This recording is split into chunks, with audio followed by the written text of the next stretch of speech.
Hello friends, welcome to this YouTube channel. This is a simple LED blinking application on ESP32 in which we have a main function, few line code to initialize pins for LEDs, two tasks corresponding to two LEDs, and finally a forever loop which is executing two functions one after another.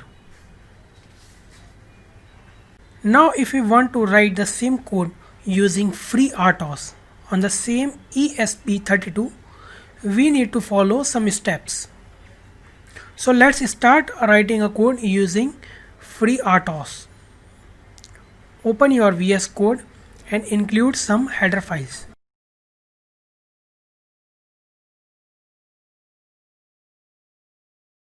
Let's create a main function. Now to create similar task like that in FreeRTOS, we have to follow basically two steps. The first step is to creating a task function and the second step is to creating a task. So let's look at the step number first. This is how typical task function or task handler looks like. So this is the name of the task function and it takes one parameter where you can pass any pointer, and the body of the task function consists of infinite loop. In most of the cases we will write our code here. So this is the actual space for the task. One thing to keep in mind here is that you can't simply break this loop. So suppose if you want to break this for loop, that means your task has finished and you want to exit from this function, then you cannot simply break this loop. What you need to do before exiting this function is to delete this task using this vTaskDelete API. Here passing null to this API means we are deleting calling task. We will explore this more when we write the code. So in short, this is our task function. It consists of forever loop where we will write our code. Task must delete first before exiting this function using vTaskDelete API.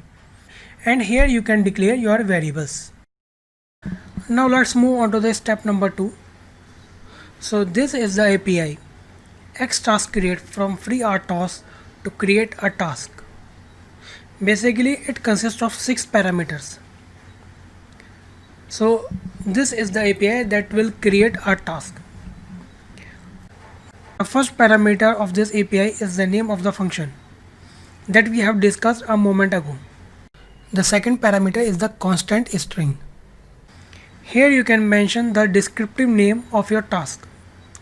The third parameter is the stack size. We need to specify the stack size of our task. The fourth parameter is just a pointer which you can pass to the task function.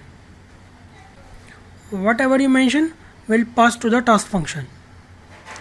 The fifth parameter is the priority of the task, and using this parameter you can set the priority of the task. The last parameter of this API is the task handle. Basically using this task handle we can reference this task from outside its execution context. We will explore this parameter more when we write our code. Let's continue code to implement these two steps. Let's create a task function first and give it a name. We should have a forever loop inside this task where we will write our code, and then vTaskDelete API to delete this task in case if we want to break this loop. Simply copy this code to create another task function for second LED.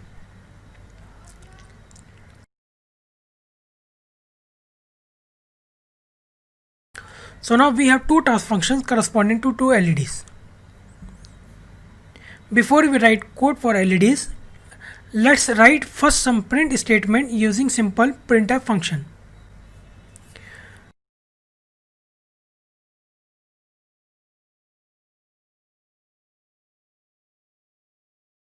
We have now created two functions, and now it's time to create task using XTaskCreate API.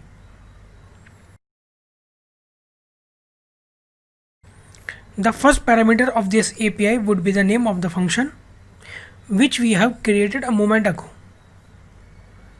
Second, pass here a descriptive name, let's say task1. Here we have to mention the stack size for our task. We are giving here 2048. Make sure your given stack size would be good enough, otherwise this application will crash.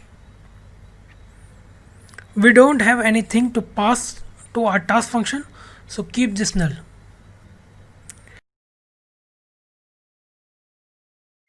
Here I am setting the priority of this task 3.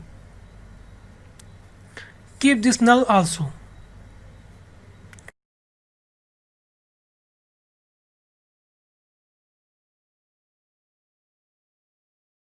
Now copy this task to create another task and replace the first parameter by the name of second task function.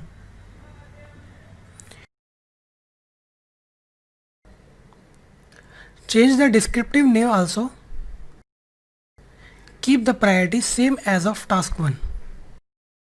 Declare both these functions on the above of main function.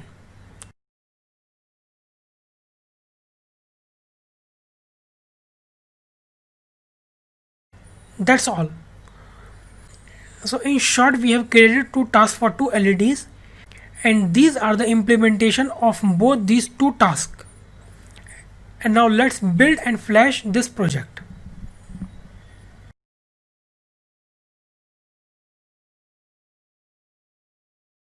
So it has done successfully. We can see that task 1 and task 2 are printing continuously. I think we got some issue here. Let me disconnect it first. There is a warning. This is a warning, and the warning is task watchdog got triggered. Before we look into this warning, let's check first the output of our code. So you can see here clearly that for some time task 1 has executed, and for some time task 2 has executed. This is because we have assigned same priority to both tasks. We can change this timing also, which we will see in the next video. While executing these two tasks, we got a warning. This is the warning, and the warning says that idle task did not reset the watchdog on time. That means that somewhere one more task is running, which is idle task, and it did not reset the watchdog timer. We will cover this when we discuss idle task, most probably in the next video. For now, what we can do is to disable this watchdog timer for idle task. Now open your menu config, select component config, and then common ESP related.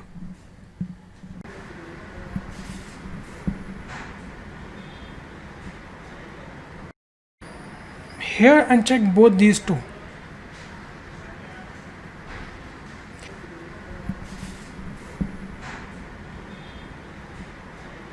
And add next line to print statement so that we can see our output clearly. Let's build this project again.